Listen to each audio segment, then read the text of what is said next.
Welcome back to the Bluechip Breakdown, Vols fans. I'm your host, Bull. In today's video, we'll be taking a look at our 2025 recruiting class and what players do I feel like had the best chance to play early. Y'all already know. Please make sure to like and subscribe to the channel. Let's go ahead and jump into it. All right, so these are the 10 players from the 2025 class that I feel like had the best chance to play early.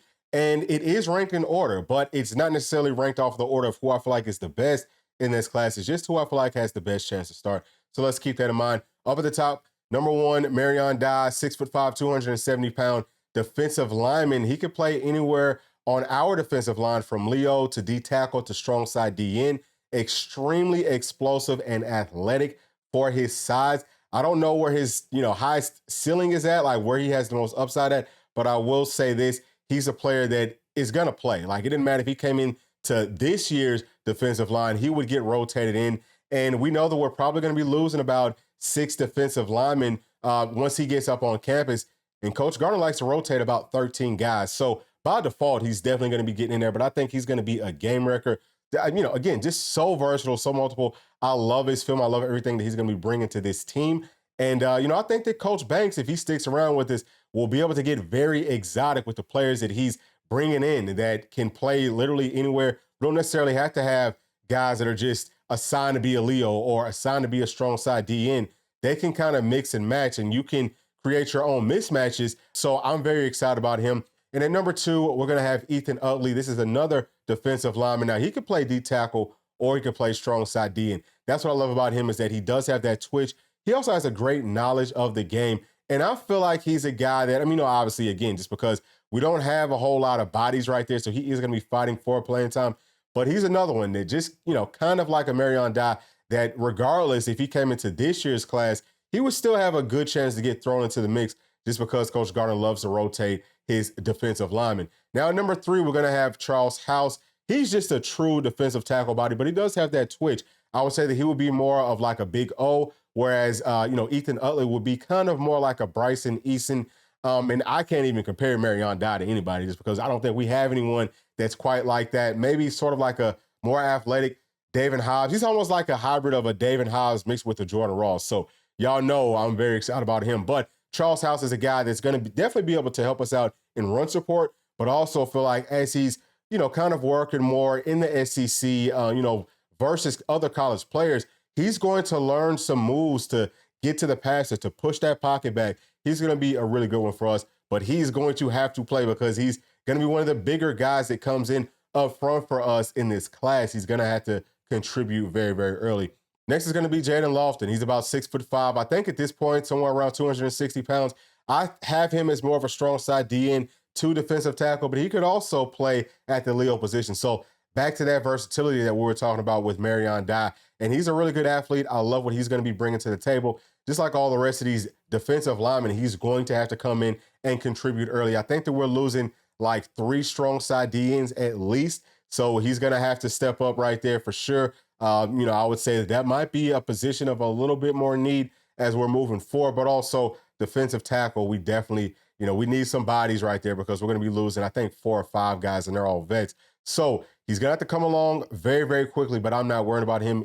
Again, he's a great athlete, and I think that he's going to perform very well out there. Now, number 5, we have Douglas Utu. Now, Doug Utu is a player that I honestly feel like could end up being maybe the best player in this entire class whenever it's all said and done. He's a guy that plays tackle out there at Bishop Gorman, but he's expected to be playing guard for us. That was a very high position of need, heading into this season. And I think that he can come in and compete for some playing time immediately. Now, for all of these guys that we're going to talk about, we do have some really good players that are already up on campus, but I'm just talking about some of these players, especially like a Doug Utu and a Marion Dye, will be able to push to maybe, I would say kind of outside in, sort of a shot, be a starter. But Doug Utu, just because he's so versatile, he can play guard, he can play tackle. And those are 2 spots that's going to kind of be question marks for us, at least, especially on that right side moving forward. But I think that he has a really good shot just because he's such a technician. I love what I saw from him in a single game film. Not many of these players are we just breaking down a single game, but whenever you see them performing well on a play-in and play-out basis, that's how you know that you've got something very special. So he's underrated. I think he's like a 4-star. He should be a 5-star for sure.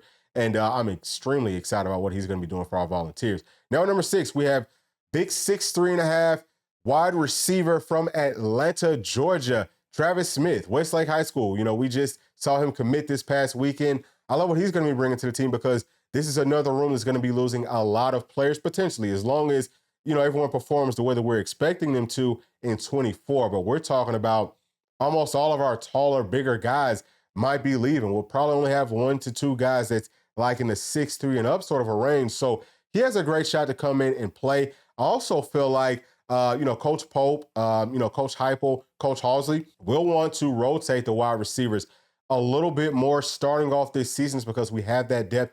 But, once Travis Smith gets up on campus, I don't think that there's going to be much of a choice, not much of an option. He's going to have to play. So I've got him right there at the number 6 spot. And at number 7, I have running back Justin Baker from Buford High School. And I think that he has a good chance to come in and play early because Dylan Sampson will be leaving us. And that running back room is already a little bit light, but he's going to be physically ready to play. The biggest question is going to be how quickly can he pick up this offense? I would anticipate that after, the end of his senior season, he's probably going to get some sort of a playbook, some things for him to work on. If he can come in, especially, if he can enroll early and start to learn this offense, then he's going to have a great shot to compete for that third running back spot and maybe even better. Just really all depends on how he continues to develop and how things play out. But he's a really, really good one. He's only rated as a 3-star on most sites, but Rivals does have him as a 4-star. I think he's a lot closer to that 4-star caliber, but I love his game, and I know that he's going to come in mature and, ready to contribute very early for our Volunteers. Now, at number 8, we have Redarius Jackson. He's another wide receiver. He's about 6'2.5", close to 6'3", but he's extremely explosive. I don't know where the staff was to play him at, but he's a guy that can really play anywhere inside of that room. He's not just kind of, boxed into one spot. I can see him playing at the slot. I can see him playing maybe opposite of, wherever Travis Smith plays at, just because he's such a really good athlete. And what I love about this class of all these wide receivers is that they will go up and get that football. They fight for it like it's theirs, like it's supposed to be theirs on every single play. And he's a guy that I feel like can most definitely come in and play early because he's a dog just like Travis Smith.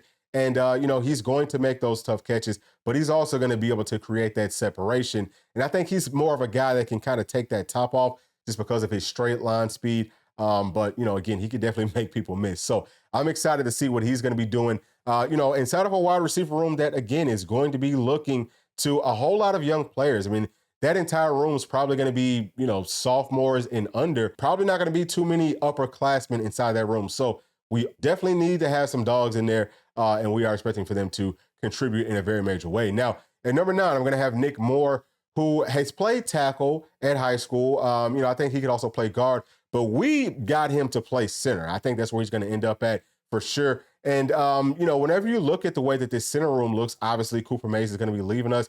Right now, we've got Vice and Lang as the vet inside of that room, and then also William Satterwhite, who's a true freshman this year. I think that Nick Moore, who looks very polished at that position, he's a really good athlete. I could see him coming in and pushing for some time. Now, obviously, if he's not starting, he probably won't be playing too much unless it's in mop-up duty.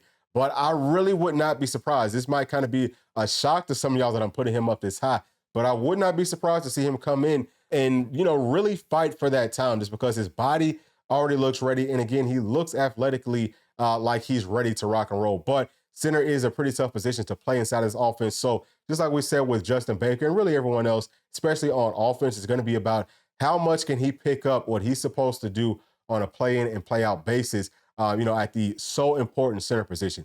Now at number 10, finally, we're going to have Tyler Redmond. And I love this film. He's a guy that I coached whenever he was very, very young, but he's just a straight up dog. I love his length inside of that, cornerback room. And I know that we don't really play cornerbacks that early too often, and that's why he's so low on this list. But make no mistake that I think that he will come in from day one and end up being the third cornerback behind Ricky Gibson and Jermon McCoy, just because he's that sort of an athlete. We got to see him in a single game setting in the state championship in Georgia's highest classification, go to work and ball out. He was a major factor in the reason that Milton was able to beat a very good Walton team. I actually think that from top to bottom, Walton was probably the better team. There were a team that we saw early on, almost like you would look at maybe like an Alabama or like a Georgia in their prime years and say, well, I don't know how anyone's going to be able to beat them. But Milton comes out and does it. And again, just seeing the way that Tyler Redmond performed out there, lets me know that he's ready for those big moments.